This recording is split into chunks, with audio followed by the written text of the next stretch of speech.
La voiture électrique, c'est un très grand débat dans la société aujourd'hui, et le problème c'est que comme beaucoup de trucs, en fait comme quasiment toute la société aujourd'hui, les gens ne réfléchissent pas avec leur cerveau, mais avec leurs émotions. Ce qui donne lieu à des formidables scènes de gens qui veulent s'écharper sur les réseaux sociaux, qui se détestent mutuellement sans trop savoir pourquoi, et j'ai décidé de remettre un petit peu d'intelligence dans cette conversation.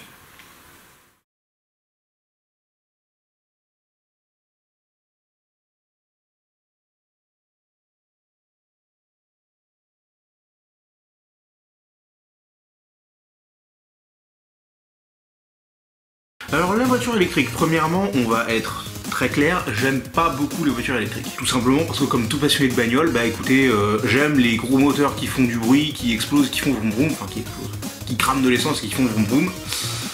Le problème d'une voiture électrique, c'est que vous n'avez pas forcément les mêmes sensations, et comment dire. Il y a un truc avec le moteur à combustion interne qui fait que la voiture fait vivante. Il y a un côté, je vais pas dire sauvage, mais il y a quelque chose qui fait qu'il y a une âme. Un truc qui manque furieusement aux voitures électriques. Sauf que, la plupart des gens, ils s'en battent les couilles en fait. La plupart des gens, ils veulent juste un véhicule pour se déplacer d'un point A à un point B. Et il y a 2 siècles, c'était la calèche avec des chevaux. Aujourd'hui, c'est la voiture, avec un moteur à essence. Puis demain, ce sera peut-être, je sais pas, n'importe quoi d'autre avec un moteur électrique. Et en fait, c'est ça le truc, c'est que les voitures électriques, c'est juste une technologie pour faire se déplacer un véhicule. La plupart des gens ont juste besoin d'un véhicule qui leur permette de bouger d'un point A à un point B, et pour ça, ça peut très bien faire le taf. Donc finalement, est-ce que j'ai vraiment un problème avec la voiture électrique? Non, j'ai un problème avec la politique actuelle qui veut éradiquer le moteur à combustion interne. On va en reparler à la fin de la vidéo. Maintenant, ce qu'il faut voir, c'est qu'il y a des politiques technocrates qui essayent de pousser la voiture électrique à tout prix pour tuer le moteur à combustion interne, parce que soi-disant ça pollue, ils ne se rendent pas compte d'une certaine quantité de problèmes qu'il y a avec ça. Mais essentiellement, la plupart de ces problèmes, en fait, sont surtout liés non pas forcément à la propulsion par moteur électrique en elle-même, mais à la technologie actuelle de la voiture électrique. Elle sort la voiture électrique à batterie. Alors pour mieux comprendre ce problème, il va falloir qu'on fasse un peu d'histoire. Et qu'on comprenne vraiment c'est quoi une voiture électrique. Alors du coup, la voiture électrique, on va faire un peu d'histoire. Déjà, l'idée d'utiliser des moteurs électriques pour propulser des voitures ne date vraiment pas d'hier. C'est juste que les moteurs à combustion interne, c'était tellement plus efficace qu'on a très vite arrêté d'en faire. Mais pour l'anecdote, la première voiture du monde de l'histoire à avoir dépassé les 100 km/h, la jamais contente, était une voiture électrique. Donc ça fait vraiment très longtemps qu'on sait faire des voitures propulsées par des moteurs électriques. Le problème en soi, c'est pas le moteur électrique. Le moteur électrique, c'est très bien, c'est même excellent parce que c'est même en fait à énergie égale, je crois, plus efficient que le moteur à combustion interne. C'est un moteur qui a un meilleur rendement. Le problème dans la voiture électrique, ou du moins sous la forme qu'on veut nous vendre aujourd'hui, eh ben c'est les batteries. C'est ça. Le problème, c'est pas le moteur électrique dans le sens la voiture électrique. Enfin, c'est pas la voiture électrique dans le sens le moteur électrique. Le problème, c'est la voiture électrique propulsée par de l'électricité stockée dans une batterie. C'est ça le vrai problème. Et en fait, le moteur électrique en lui-même, c'est une très bonne idée pour propulser une voiture. Non seulement le moteur électrique a un meilleur rendement, mais en plus il est capable de déployer toute sa puissance à n'importe quelle vitesse de rotation, ce qui n'est pas le cas du moteur à combustion interne. C'est un moteur qui permet donc déjà d'avoir beaucoup plus de puissance, qui peut être très intéressant pour des véhicules notamment qui ont besoin d'effectuer des travaux de force. C'est un moteur qui permet d'accélérer très vite, comme nous le démontre régulièrement Tesla pour priver, parce que c'est basiquement ce qu'ils essaient de faire. Le moteur électrique a aussi un avantage absolument formidable, c'est que c'est un moteur qui est très compact, très simple mécaniquement, donc qui va beaucoup moins casser. Et c'est aussi un moteur qui est, de manière générale, plus léger. D'ailleurs, ça me rappelle un prototype qu'avait fait Eliez, une marque qui fait plein de trucs d'ingénierie et des bus. Eliez avait une année sorti un prototype qu'ils avaient montré au salon de l'automobile du monde entier, d'une voiture qui était non pas propulsée par un moteur central avec une transmission. Transmission, je rappelle, la transmission, c'est toutes les pièces qui permettent de prendre, la rotation du moteur et de la transmettre aux roues. Faut comprendre un truc, c'est qu'une transmission, ça prend du poids. C'est lourd une transmission, c'est des pièces. Donc c'est des pièces déjà qu'il va falloir entretenir, et surtout c'est des pièces qui vont alourdir la voiture et qu'il va falloir prendre en compte dans le poids d'une voiture. Une voiture, plus elle est légère, mieux c'est, parce qu'elle consomme moins d'énergie et elle tient aussi mieux la route. Liez avait eu une idée formidable, c'est au lieu de faire un moteur électrique central et couplé à une transmission pour les roues, qui amène la rotation aux roues, mais ils avaient mis un petit moteur électrique par roue. L'idée est formidable, parce que ça permet apparemment vraiment d'alléger la voiture. Ça permet de faire des moteurs plus petits, ça permet aussi de varier la rotation des roues, donc de se passer d'un autre élément de la transmission qui s'appelle le différentiel, qui permet de faire en sorte que les roues tournent à des vitesses différentes même si elles sont propulsées par le même truc. Le moteur électrique aussi, comme c'est un moteur qui peut délivrer toute sa puissance, peu importe sa vitesse de rotation, ça veut dire que ça épargne aussi de mettre une boîte de vitesse et un embrayage. Ça fait encore une fois une mécanique plus simple, moins de pièces à ingénierer. Tout ça, ça permet de réduire les coûts. Donc c'est pas mal. C'est une très très bonne idée. Un autre truc aussi très simple, c'est que puisque le moteur électrique n'a pas besoin d'une boîte de vitesse, bah ça permet aussi de limiter sa vitesse maximale très facilement. De limiter la vitesse maximale du véhicule très facilement. Je sais pas si c'est une très bonne idée de vouloir à tout prix empêcher les voitures de dépasser une certaine vitesse, mais c'est-à-dire que mécaniquement parlant, il n'y a plus d'obstacles au fait de limiter la vitesse de rotation du moteur. Parce qu'une des raisons pour lesquelles on a des voitures qui peuvent dépasser les limitations de vitesse, c'est qu'au bout d'un moment, quand vous êtes dans les bas régimes, le moteur, faut bien qu'il puisse aller à son régime maximal, et si vous poussez ce régime maximal en fond de 4ème ou 5ème vitesse, forcément vous dépassez la limitation. Avec le moteur électrique, ce problème disparaît. Je sais pas si c'est vraiment un problème qu'on a envie de régler, n'empêche que ça permettrait de résoudre le problème. Maintenant qu'on a vu ça, vraiment les problèmes de la voiture électrique à batterie, parce que c'est d'elle dont on parle aujourd'hui et c'est elle qui pose tant de problèmes, c'est quoi les problèmes de la voiture électrique à batterie? Bon, premièrement, je suis désolé de vous dire ça, mais dans la majorité des pays du monde, en fait, la voiture électrique à batterie ne fait que déplacer le problème de la pollution. C'est-à-dire que tu peux remplacer tout le parc automobile par de l'électrique, par de la voiture électrique en France. Effectivement, ce sera probablement beaucoup plus écologique, parce que l'électricité en France est essentiellement produite par de l'énergie nucléaire, qui est de l'énergie sans production de carbone quasiment, qui est actuellement l'énergie la plus propre qu'on soit capable de déployer en tant qu'espèce. Quoi qu'en disent les écologistes, d'ailleurs un écologiste contre le nucléaire, bon, c'est un idéologue, pas un écologiste. Et surtout,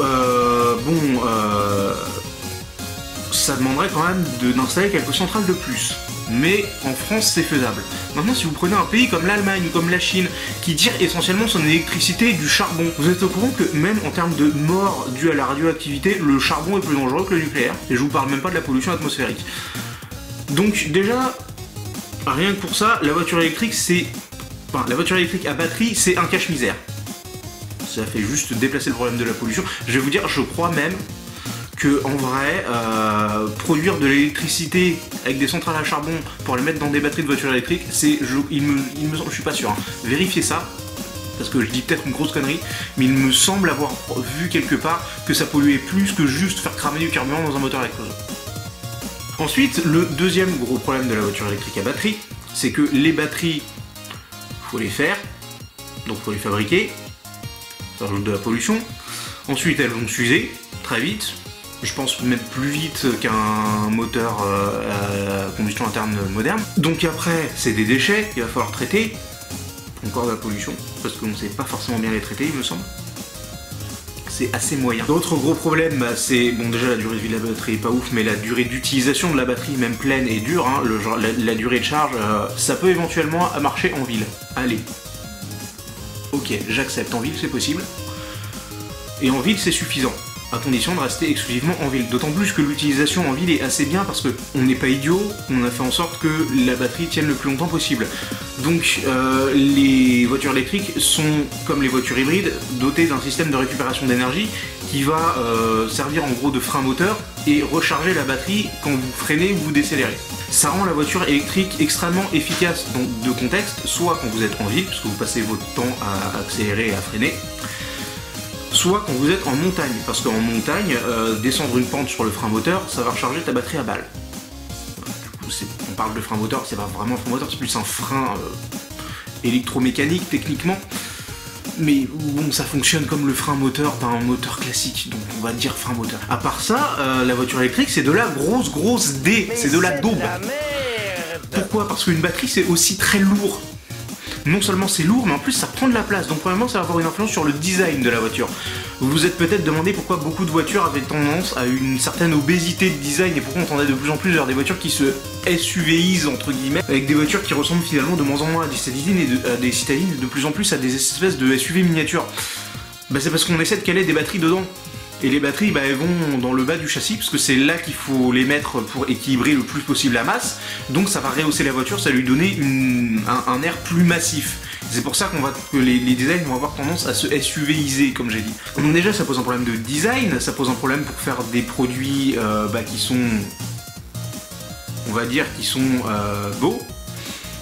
Après ça, c'est juste un souci pour les passionnés comme moi, pour les gens qui ont un côté qui sont un peu esthètes dans leur tête. Après, effectivement, dans le contexte d'un produit purement utilitaire, bon, effectivement, on se fiche un peu du design et ça n'a pas forcément d'importance. Mais moi, à titre personnel, ça me fait un peu chier quand même. Et surtout, ça, à la limite, c'est une critique, c'est une critique accessoire. Ok. On peut très bien faire une critique totalement fonctionnelle sur le problème des batteries. Comme je l'ai dit, les batteries pèsent du poids. C'est un poids qui va venir alourdir la voiture, donc il va venir déjà amoindrir ses performances et augmenter la consommation de l'électricité qui est dans la batterie, qui a déjà pas tant d'autonomie que ça. Et puis surtout, le poids de la voiture, ça va affecter sa tenue de route. Ça va affecter aussi l'usage des pièces. Une voiture plus lourde va moins bien tenir la route, donc ça va être plus casse-tête. Ça va demander plus d'ingénierie, donc ça va faire des véhicules plus chers. Et puis c'est aussi des véhicules qui vont s'user plus vite, notamment toutes les pièces de suspension et toutes les pièces au niveau des trains roulants. Ça va être des choses qui vont s'user beaucoup plus vite et qu'il va falloir potentiellement réviser, voire remplacer plus souvent. Donc c'est un coût supplémentaire aussi. Dans un contexte de crise économique comme aujourd'hui, autant vous dire que la voiture électrique a tendance à être un luxe. Bref, face à tout ça, il faut comprendre une chose, c'est que l'électrique à batterie la voiture électrique à batterie est une technologie qui est d'avance vouée à l'échec. Mais on peut essayer d'imaginer d'autres solutions. Du coup, j'ai dit que le problème c'était l'électrique à batterie. Si on précise à batterie, c'est bien qu'il doit y avoir d'autres technologies pour faire de l'électrique. Eh bien oui, il y en a. Et il y en a une principalement, c'est l'électrique à hydrogène. Alors, comment ça marche concrètement? Au lieu de produire l'électricité dans une centrale électrique et de la stocker dans une batterie en essayant d'en mettre le plus possible, eh ben on va directement produire l'électricité dans la voiture. En gros, c'est simple. L'idée, c'est d'utiliser ce qu'on appelle une pile à combustible qui va combiner de l'hydrogène avec de l'oxygène,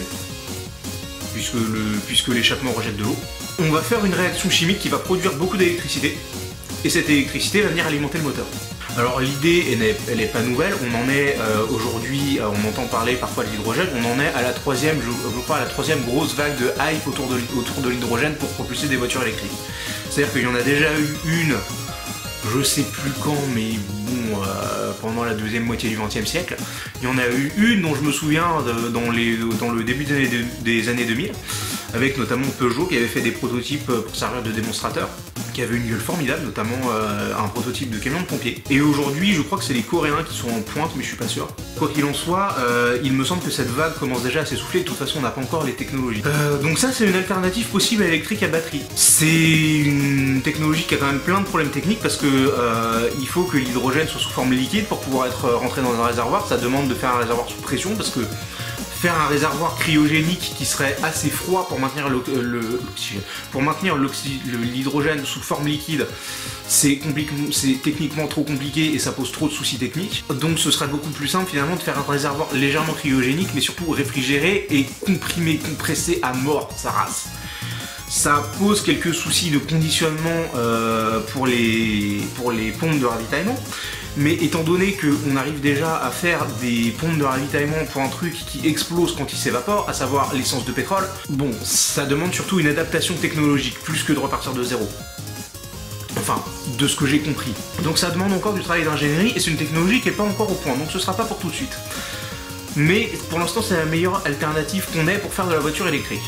Maintenant, on peut imaginer des alternatives non électriques. Par exemple, pourquoi s'embêter à vouloir développer à partir de zéro une nouvelle technologie quand on a déjà une technologie de moteur qui fonctionne très très bien et qu'en fait on peut décliner avec à peu près n'importe quel carburant liquide à partir du moment où ça brûle.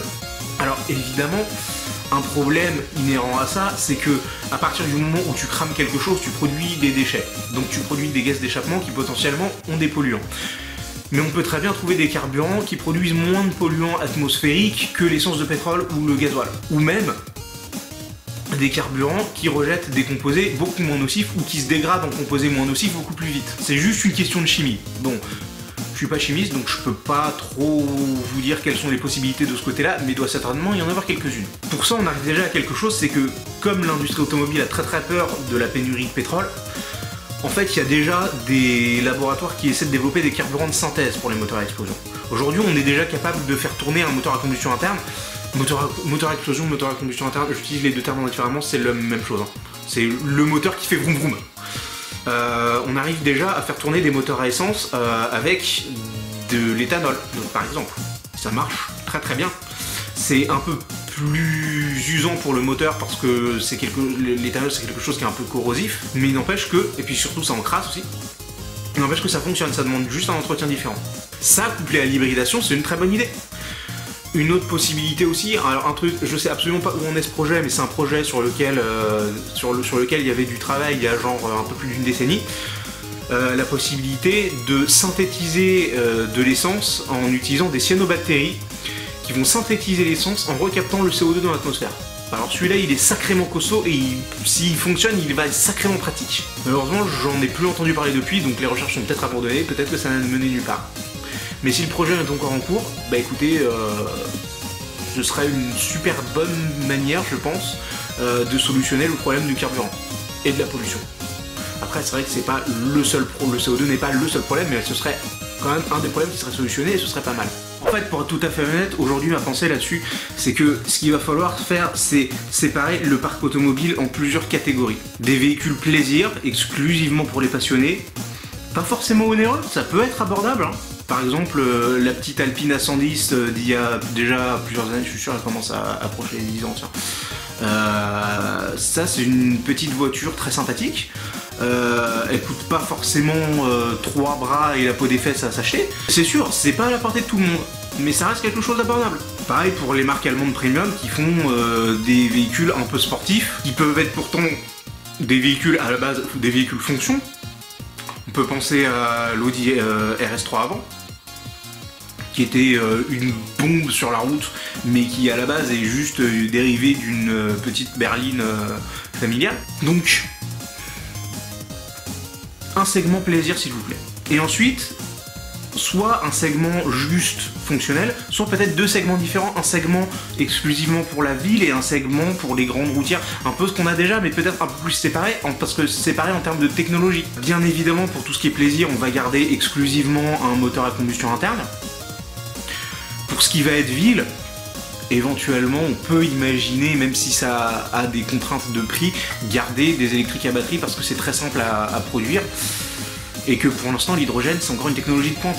Et puis imaginez que bah, effectivement pour les grandes routières, faire des voitures soit électriques avec pile à combustible à hydrogène, soit hybride avec un moteur électrique et un moteur à combustion interne qui fonctionnerait, et ce serait le cas pour les voitures full moteur explosion, d'ailleurs peut-être hybride pour certaines pour améliorer les performances à l'accélération, pourquoi pas, ça s'imagine, les supercars le font déjà, mais dans tous les cas, la crise du pétrole nous forcera à un moment à basculer sur au moins des carburants de synthèse. C'est une vision de l'avenir possible, c'est celle que je vous donne aujourd'hui. Maintenant, est-ce que c'est ce qui arrivera vraiment ?